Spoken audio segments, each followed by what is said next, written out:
뭘까요? 세계지도. 예.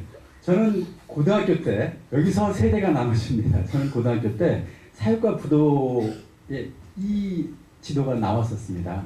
그래서 사회 시간에 저 지도를 가지고 공부를 했어요. 여러분 가운데 혹시 사회과 부도 사회 시간에 저 지도를 가지고 공부하신 분 계시는가요? 해본 분? 예. 어느 학교인가요? 놀랍네요. 어느 학교죠? 저 지도를 혹시 공부해 보신 기억이 있어요? 사회과 부도를 배웠는데 초등학교에서. 아, 초등학교에서? 저 지도 기억나세요? 저는 비슷한 지도를 많이 했어요. 아, 비슷한 지도? 무슨 지도일까요? 그렇습니다. 전 세계의 한 절반 정도 되는 빨간색 표시된 곳은 사회주의 공산주의 사회죠. 노란색은 어디예요? 네. 하얀색은요? 여기도 아니고 저기도 아닌 비동맹 국가 또는 제3세계라고 불렀습니다. 여러분 이 지도로 공부한 사람을 제가 최근 젊은 친구들한테 물어보면 거의 기억을 하지 못하더라고요. 왜냐하면 이 지도가 지금은 공부하지 않아도 되니까요. 지금 전 세계 세계 지도는 이렇게 이념 지도로 공부하는 사람이 별로 없습니다. 근데 이제 미국 같은 경우에는 간혹 하더라고요. 미국 같은 경우에는 지금도 이걸 공부하던데 1990년대 초반, 중반까지 전 세계의 절반이나 되던 사회주의 나라들이 순식간에 무너지면서 이른바 동서냉전 지도가 사라져버렸어요. 그게 3, 40년 또는 2, 30년 오랫동안 장기적으로 무너진 게 아니고 2, 3년 만에 한꺼번에 무너졌습니다. 여러분 이 장면 기억나세요? 혹시? 여러분들이 아마 태어날 때쯤 그때 아마 장면 같은데 무슨 장면이죠? 네, 독일의 베를린 장벽이 무너지는 장면입니다. 이 베를린 장벽이 무너지고 사회주의가 몰락한 그 여파, 그 파도는 북한 사회에도 내려쳤어요. 아마 여기 북한에 오신 분들은 잘 알 거예요. 그것이 얼마나 북한 사회를 강하게 내려쳤는지. 그때 북한 사회에서 있었던 얘기들을 뭐 여기는 여러분들 다 관심이 있으니까 충분히 알 거라고 생각합니다. 그러나 그래도 다시 한번 짚어보죠. 여러분 많이 봤던 사진이었을 거예요. 이 사진 알죠? 많이 인터넷에서 봤던 사진이에요. 여러분 그 북한 주민들이 먹을 게 없어서 옆 나라에 가서 먹을 걸 구해와야 됐습니다. 이런 사람들을 뭐라고 불렀습니까? 그 당시에 1990년대 북한을 떠나서 중국에 가가지고 먹을 걸 구해오고 돌아오거나 아니면 미처 못 돌아온 사람도 많이 있었는데 뭐라고 불러요? 탈북자라고 불렀습니다. 그 당시 탈북자. 1990년대 중반에는요, 탈북자가 북한을 떠나서 중국에 가서 먹을 걸 구해왔던 사람이 어떤 사람은 10만, 어떤 사람은 20만, 또 어떤 사람은 30만쯤 됐다고 말을 합니다. 북한을 떠날 때 북한 당국에서 잘 안 보내주니까 감시가 매우 심한 북한 땅을 떠나려면 일단 제일 처음 밤이면 감시가 좀 소홀하겠죠. 그래서 밤에 많이 떠나요. 또 두만강이 가장 폭이 좁아서 두만강으로 주로 건너는데 강을 헤엄치는 것보다는 저렇게 얼음이 오는 겨울이 되면 건너기가 더 좋다는 거죠. 그래서 겨울 밤이 되면 수많은 사람들이 두만강을 달렸겠죠. 그래서 다 못 건너고 미처 기력이 다해서 쓰러져간 사람들도 너무나 많았다는 겁니다. 여러분 그때 얼마나 죽었죠 사람들이? 혹시 아시나요 여러분들? 여러분 다 관심 있으니까 대충 완벽히 조사는 할 수 없지만 어떤 사람은 100만에서 많게는 300만이 굶어 죽었다고 했습니다. 여러분 우리 민족 5천년 역사라고 여러분 알고 있을 겁니다. 자랑스러워 하잖아요. 우리 민족 5천년 역사 가운데 굶어서 200에서 300만이 굶어 죽어갔다는 얘기를 혹시 들어본 분 계시나요? 그리고 배워보신 역사 시간. 저도 기억이 없어요. 여러분도 아마 없을 겁니다. 여러분 일감으로 우리 민족이 가장 힘들었던 5천년 역사 가운데 가장 힘들었던 시대, 일감으로 어떤 시대가 떠오르세요? 일제강점기 떠오르세요? 여러분 일제강점기에도 굶어서 200에서 300만이 굶어 죽었다는 기록은 없습니다. 그러니 1990년대 중후반에 북녘 땅에서 있었던 저 식량난과 대량 아사 사태는 적어도 제 생각에는 그렇습니다. 5천년 우리 민족 역사 가운데 가장 슬프고 가장 고통스러운 역사였다. 그런 시대입니다.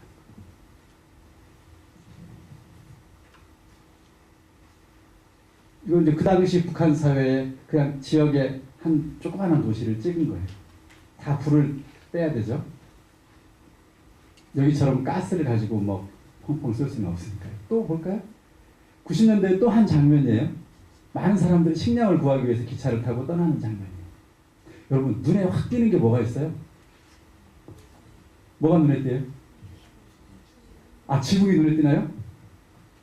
많은 사람들이 탔죠? 제 생각에는 좀 효율적이어 보이긴 합니다. 많은 사람이 한꺼번에 기차에 탔으니까요. 그러나 여러분, 저 기차가 만약에 터널을 지난다면 어떤 일이 벌어질까요?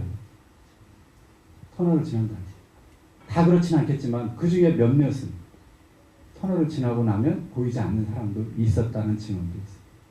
또 눈에 띄는 게 뭐가 있어요? 또 눈에 띄는 게?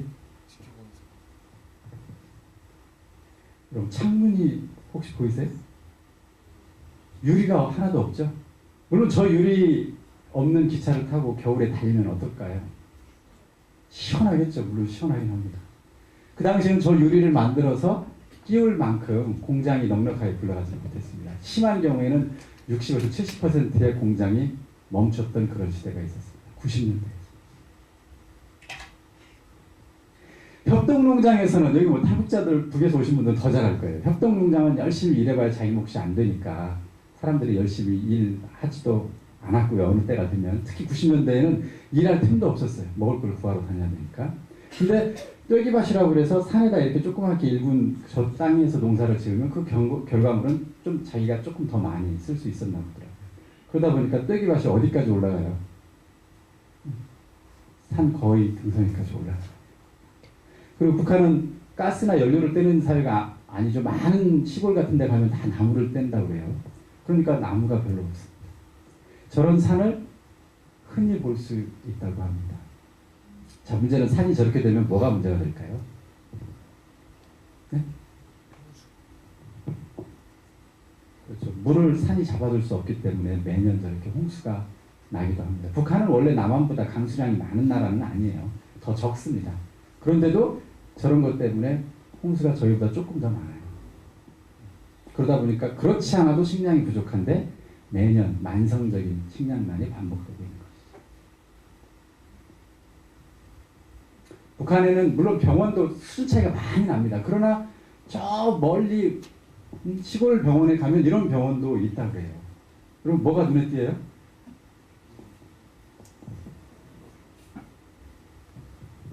뭐가 눈에 띕니까? 아, 이거. 뭐 저는 보는 관점에 따라서 좀 달리 볼 수도 있다고 봐요. 한번 사용한 거 재사용하는 뭐 친환경적인 뭐 이런 것 볼 수도 있죠. 그러나 위생 또는 건강 문제로 보면 이렇게 사용하는 것은 바람직하지 않아요. 북한 사회에서 가장 자랑했던 것 중에 하나, 사회주의 체제가 가장 자랑했던 것 중에 하나는 무상의료였거든요. 국가에서 공짜로 치료해준다는 거였습니다. 그러나 90년대 중반이 되면 병원에 약이 없기 시작합니다. 기부가 제대로 없어요. 수술을 하고 싶어도 수술이 제대로 안 되는 거죠. 자, 여러분, 북한 사회 이 장면이 우리한테 뭘 얘기하고 있는 걸까요? 90년대 몰아닥친 전 세계 사회주의의 몰락과 그리고 사회주의를 추구했던 북한 사회에 몰아닥쳤던 저 대량 식량난과 사회적으로 여러 가지 어려운 점은 우리한테 뭘 얘기해 주는 걸까요? 지금 현재 북한 사회에 가면 다 그렇진 않겠습니다만 제 판단은 그렇습니다. 사회주의에 대한 신념, 우리와 같은 사회주의가 지상 낙원이고 이런 사회를 앞으로 더 강화 발전시켜야 된다는 사회주의에 대한 신념과 의지를 가지고 있는 사람이 많이 줄었습니다. 아니 솔직히 제 판단에는 탈북자들과 대화를 보면 느끼는 점은 거의 사라졌습니다. 심지어는 최고 지도자인 김정은에서부터 저 바닥에 있는 북한 말로 하바닥에 있는 사람들까지 사회주의에 대한 신념과 의지를 가진 사람이 거의 없어졌다는 거예요. 두 번째, 사회주의의 핵심적인 경제 시스템은 배급제예요. 근데 수많은 사람들이 굶어 죽은 이유는 이 배급이 끊겨서거든요. 그래서 지금은 장마당에 의존해서 먹고 살기 시작했어요. 장마당 경제는 사회주의 경제가 사실 아니죠. 그래서 사회주의 경제 시스템도 거의 무너져가고 있습니다. 무상의료, 그들이 자랑하던 무상의료 당연히 지금은 제대로 기능하고 있지 않죠. 자, 이게 뭘 얘기해 주는 거냐? 제가 맨 앞에 썼던 거있죠. 1990년대 중반에 이미 동서 냉전이 무너지고 전 세계 사회주의 나라들이 몰락한 그 순간 북한 사회주의도 결국 비틀거리고 수백만이 굶어 죽어간 바로 그 순간 통일은 이미 시작됐다는 것. 제 생각은 그렇습니다. 통일을 왜 해야 되는가? 그 답은 여러 가지일 수 있지만 최소한 이건 부정할 수 없어요. 마치 거대한 파도처럼 풍랑처럼 통일이 이미 90년대 중반부터 우리를 향해 몰려오고 있다.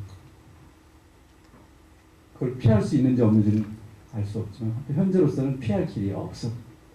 북한 사회가 더 이상 사회주의 사회를 유지할 수가 없기 때문입니다. 우리 사회가 사실 그동안 남과 북이 갈라져서 서로 총칼을 들고 맞섰던 가장 중요한 이유가 뭐였어요? 뭐였을까요? 가장 중요한 이유. 지난 70년간 우리는 서로 맞서 있는데 그 이유가 뭐예요?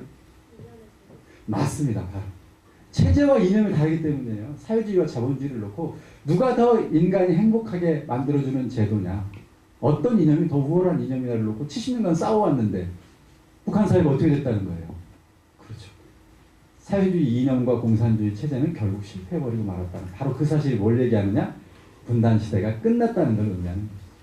통일이 이미 시작됐다는 걸 의미하죠. 그러나 통일이 하루아침에 한꺼번에 되는 게 아니라 시간이 좀 필요한 모양이에요. 그래서 지난 10몇 년간 통일 과정이 지속돼 오고 있다고 저는 생각합니다. 이게 첫 번째입니다. 그 외에 통일을 해야 될 이유는 수도 없이 많겠지만, 그러나 그거보다 더 먼저 중요한 것은 우리가 갈라져 싸웠던 그 이유가 사라져버렸다는 거예요. 사회주의의 실패. 통일이 지금 폭풍처럼 몰려오고 있다는 거예요. 예.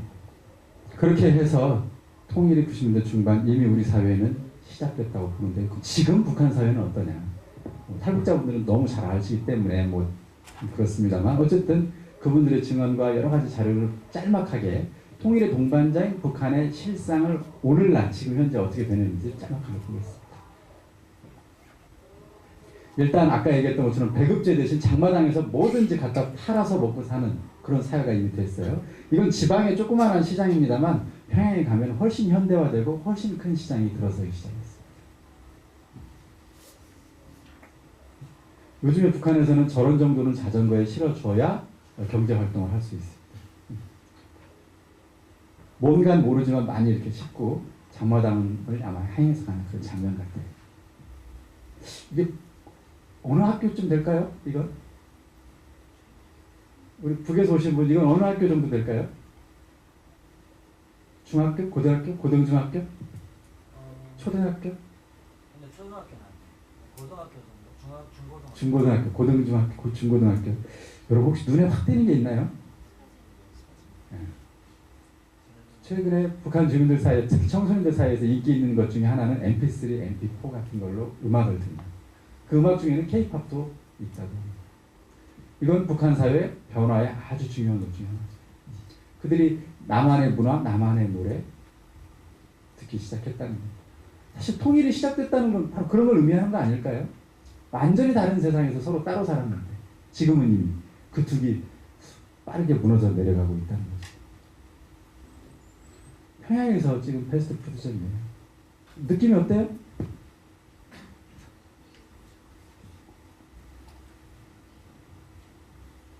뭘 하고 있는 장면일까요? 네.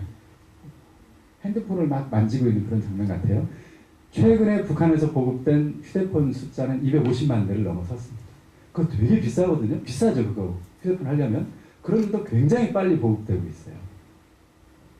그 속도가 우리가 생각했던 것보다 훨씬 빠른 거예요. 이건 북한으로 들어가는 중국산 휴대폰이에요. 이건 스마트폰입니다. 스마트폰. 여기다 류경이라고 해서 평양의 옛 이름이 류경이죠. 버드나무 류자를 써가지고 류경. 류경 마크를 딱 찍으면 북한에 가서 저걸 등록을 할 수가 있다고 합니다. 그래서 최근에 이것이 아주 잘 팔리고 있습니다. 이게 한 석 달치 생활비가 필요한, 그러니까 북한 주민 4인 가족이 사는데 북한 돈으로 해서 요즘에는 한 40만 원도 필요하고 50만 원, 60만 원도 필요하다고 하는데 이걸 살려면 한 150만 원 줘야 된다고 합니다. 북한 돈. 그런데도 팔리고 있어요. 북한 사회에서 요즘에 남한 드라마가 매우 인기 있다는 소문 많이 들어보셨을 거예요. 그 남한 드라마를 보는 기계죠, 기계. 이걸 이제 노트텔이라고, 노트북처럼 생긴 텔레비전이다 이렇게 해서 부르는 모양이에요, 노트텔. 이건 전 세계에서 중국만이 만들어낼 수 있는 아주 놀라운 작품입니다. 우리나라 돈으로 저게 최근에 가격이 많이 내려서 5만 원 정도 해요. 5만 원짜리 노트텔인데 뭐뭐 되는지 볼까요? 일단 요거 여기다가 가장 많이 사용하는 게 여기다가 영화를 녹음해가지고 DVD로 해서 여기로 플레이어죠. 이걸 보는 거예요.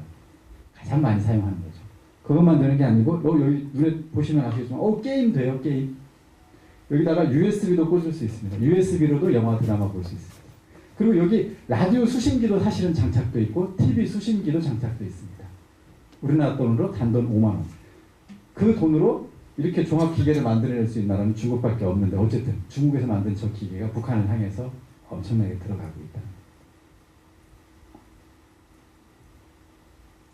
이건 2년 전에 사실은 탈북자들 대상으로 조사한 거예요. 중국에 있는 북한 사람이거나 아니면 탈북한 한국 사람들 대상으로 어떤 드라마를 많이 보는지 조사를 한 그겁니다. 순위별로 이렇게. 최고다 이순신이니까 한 2년 전쯤 되는 것 같아요. 이렇게 본다는 거예요. 제가 요걸 본 사람을 한번 만났었습니다. 중앙당 간부였다고 그러는데 이병헌 팬이었어요. 왜 그랬더니 올인에서 나온 이병헌의 모습이 너무 멋있었다는 거고 공동경비구역 JSA라는 그런 영화도 있었나 봐요. 거기에 이병헌이 멋있게 나왔나 봐요. 그래서 이 영화를 봤는데 나중에 여러분 혹시 그건 알아요? 누구에게나 비밀은 있다 그런 거 있었어요? 이병헌이 나왔다? 거기 보면 이병헌이 세 자매와 동시에 다 바람을 피우는 그런 영화인가 보죠. 그 영화를 보고 나서 이제 이병헌을 버린. 그리고 이 올인의 제목을 그 당 간부이신 분은 어떻게 이해했냐면 사랑했던 사람, 이게 송혜교 씨인가요? 이병헌 씨. 사랑했던 사람이 멀리 떠났는데 언젠가는 돌아올 거라고 믿는 거죠. 올인. 그렇게 이해했다고 해요. 영어 제목이 아니고 한국어로. 어쨌든 중요한 건 뭐예요? 북한 주민들이 남한의 드라마와 영화를 이미 조금씩 보기 시작했고 최근 4, 5년 전부터는 대단히 많은 사람들이 보기 시작했답니다. 저희 방송사에 청진에서 오신 분이 계세요. 청진에서 보통 한 인민반에 한 46가구, 7가구 이쯤 된다고 그러는데 그 인민반 가운데 제가 이제 궁금해서 물었습니다. 그 46가구 인민반 가운데 도대체 몇 명이나 그러면 남한 드라마를 봅니까? 아니 봤습니까? 이렇게 물어봤어요. 그랬더니 아니 뭐 46가구가 다 보죠? 이렇게 물어봐요. 아니 대답을 해요. 그래서 아니 그러면 그 감시를 해야 되는 이민반장은 무슨 일을 합니까? 감시 안 합니까? 그랬더니 그 뭐 이민반장은 보급책을 합니다. 그러니까 이쪽 집에서 CD 가져다가 저쪽 집에 보급해주고 저쪽 거 가져다가 이쪽에 돌려가주는 그런 역할을 한다는 거죠. 이게 이제 이미 남북 사이의 문화 통일이 저런 과정을 통해서 시작됐다. 그리고 우리나라에서 토요일에 드라마 주말 연속극을 하면 아마 그 다음 주 토요일쯤에는 북한 주민들도 CD로 볼 수 있는 그런 정도의 유통 속도를 보여주고 있다고 합니다. 최근에는 물론 더 빠를 수도 있고 더 늦을 수도 있는데 아까 가장 인기 있었던 게 이 노트텔이라고 했는데요. 노트텔 가격이 지금 절반, 우리 돈 5만 원으로 떨어졌어요. 떨어진 이유가 뭐냐면 노트텔 말고 새로운 기기를 요즘 사람들이 보기 시작했답니다. 인기 있는 거. 요게 바로 그거예요. 뭐예요, 여러분? 네, 태블릿 PC예요. 태블릿 PC를 가지고 사람들이 이제 드디어 영화를 보기 시작했다고 합니다. 가지고 이 태블릿 PC 여기 조그만하게 SD 카드라고 해서 아주 작은 메모리 카드를 꽂아서 거기다가 이제 보기 시작했고 요게 한 10만 원 정도 우리 돈으로 합니다. 근데 요걸 많은 사람들이 사가기 시작했어요. 그래서 10만 원짜리 태블릿 PC가 우리나라에 있나요 혹시? 태블릿 PC? 중국은 다 만들 수 있나 봐요. 10만 원짜리. 그래서 지금 무슨 제품인가 하고 이제 저걸 어느 교수님이 중국에서 찍어 오신 건데요. 안드로라? 저런 제품이 있었는지 모르겠는데 안드로라.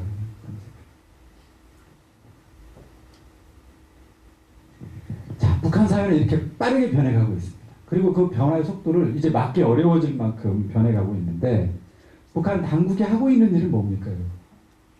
북한 당국이요.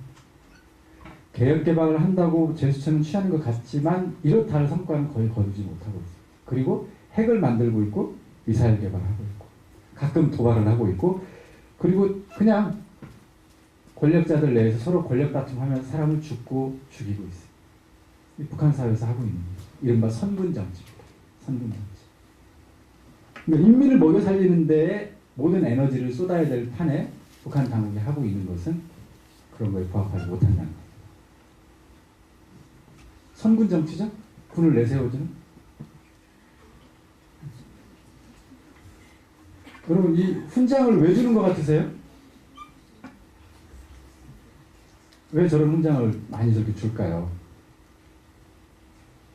왜 그럴까요? 자, 혹시 북에서 오신 분은 저렇게 훈장을 많이 주는 이유는 뭐예요? 그게 저 사람이 당을 위해 충성을 했다는 인증이에요. 그렇죠. 맞습니다. 네. 근데 제 생각에는 혹시 전쟁 때 갑옷으로 쓰라고 주는 건 아닌지.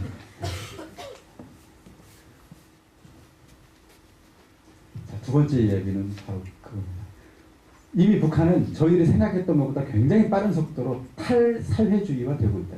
사회주의가 단순히 무너진 게 아니라 그 무너진 사회주의 위에 시장경제, 장마당을 통해서 이제 스스로 먹고 살기 시작했고, 사람들의 의식 속에, 사람들의 마음 속에 자본주의 사회, 민주주의 사회의 문화와 그들의 의식이 들어가고 있는 거예요.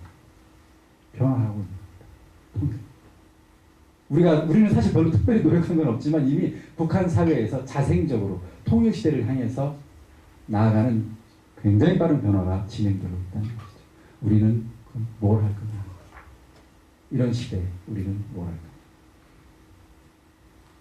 글쎄요, 여러 가지가 있을 수 있습니다.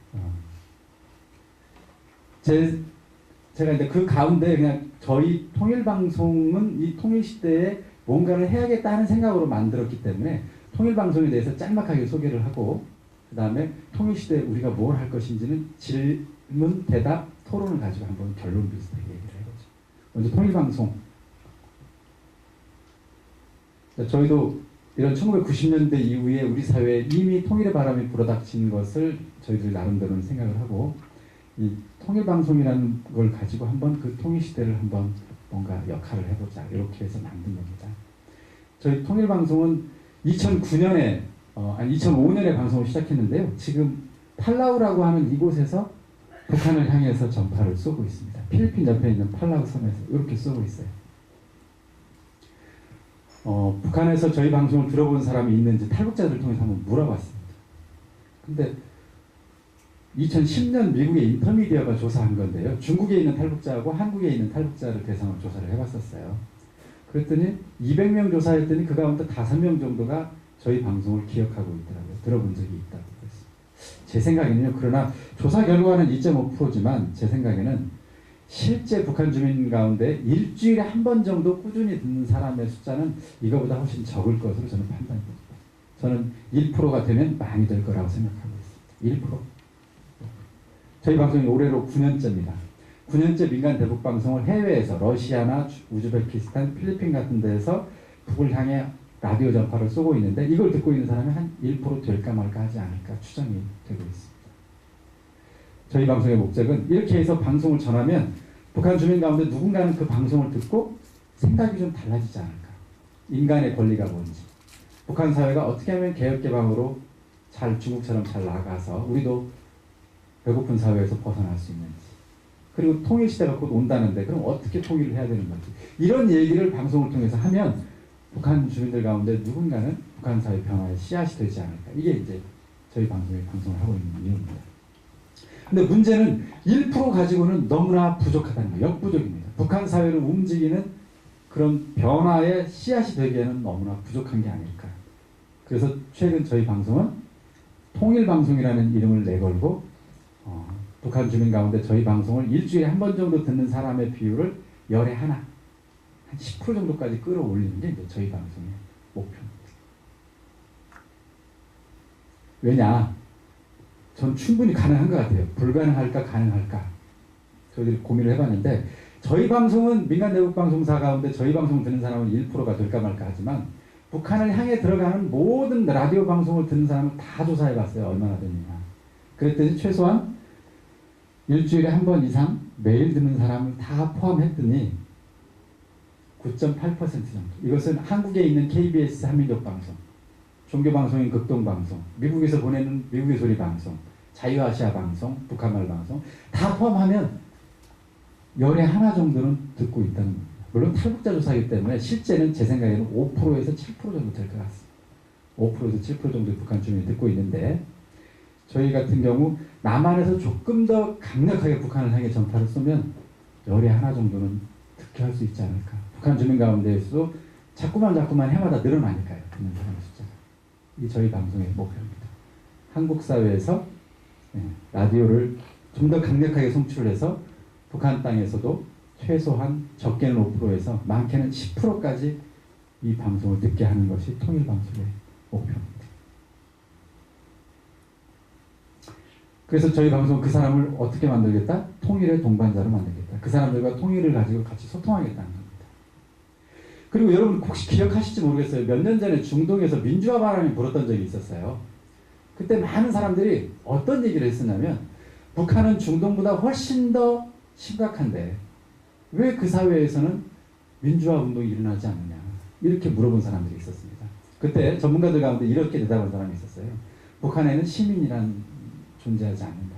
인권이란 말도 없는 사회가 북한이 아니냐. 그런 사회에서 어떻게 무슨 시민운동, 민주화운동이 일어나겠느냐 이렇게 대답을 했다는 거죠. 제 생각에는 그렇다면 이 라디오를 듣고 있는 사람이 몇 명이라도 있다면 이 사람들을 라디오를 듣고 있는 저 사람들을 시민의식을 심어주면 어떨까. 인권에 대해서 얘기해주면 어떨까. 개혁개방이 가능하다는 것. 중국도 그렇게 해서 굶어 죽는 세상에서 지금은 전 세계 경제 대국으로 도약했다는 것을 알려주면 어떨까. 그래서 그 사람들을 민주시민으로 만들어보자는 겁니다. 민주시민과 통일의 동반자 100만 명을 만드는 것이 그래서 저희의 꿈입니다. 통일방송의 꿈입니다. 한국에서 물론 전파 송출이 되겠죠. 그래서 이 방송 저희끼리만 해가지고는 일부 북한 인권운동가와 탈북자들끼리 아무리 외쳐봐야 한국의 송출소를 만들고 북한 주민 100만 명이 듣는 방송을 만든다는 것은 불가능합니다. 그건 한낱 꿈에 지나지 않아요.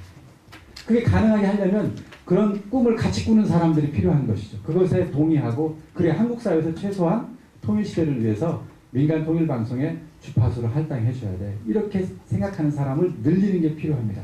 일단 저희들의 목표는 3년 내에 10,000명을 만드는 겁니다. 통일방송 친구들 10,000명, 3년 내에. 그 사람들은 다른 거 아니에요. 북한 주민들에게 정보를 전달하고 민주화와 인권의식을 심어주는 그런 라디오 방송에 한국 사회에서 전파 주는 것 필요하지 않을까요? 이런 생각을 갖게 하면 되는 겁니다. 그리고 저희 방송 만드는데 1분에 5,000원 정도 들어요.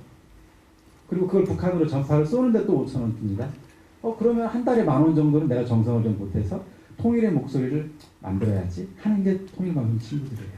저희 목표는 3년 내에 10,000명. 그래서 제가 이제 지난 3월부터 저런 사람들을 지금 찾아다니고 있습니다. 수많은 사람들을 만나면서 통일방송의 친구가 되어달라고 얘기하고 있습니다. 근데 여러분, 제가 사람을 만나보니까 하루에 많이 만나면 2명, 3명 만나겠더라고요. 10,000명을 만들려면 제가 몇 년 동안 만나야 될까요? 1년에 많이 만나면 한 300명 만나겠네요. 3,000명 만나려면 10년이 걸리네요. 불가능하죠. 저 혼자.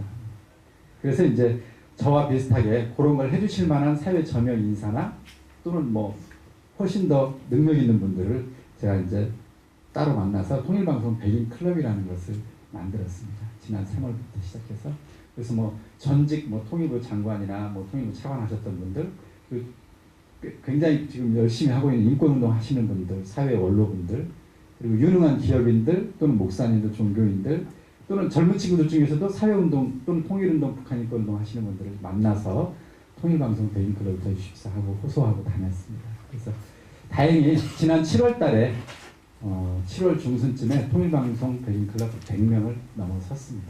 현재는 한 110명 정도가 통일방송 백인클럽 회원이 있습니다. 하여튼 중요한 건 저희는 저걸 통해서 통일시대에 북한 주민과 미디어로 소통하면서 통일을 어떻게든 하나씩 둘씩 준비해 가고 있습니다.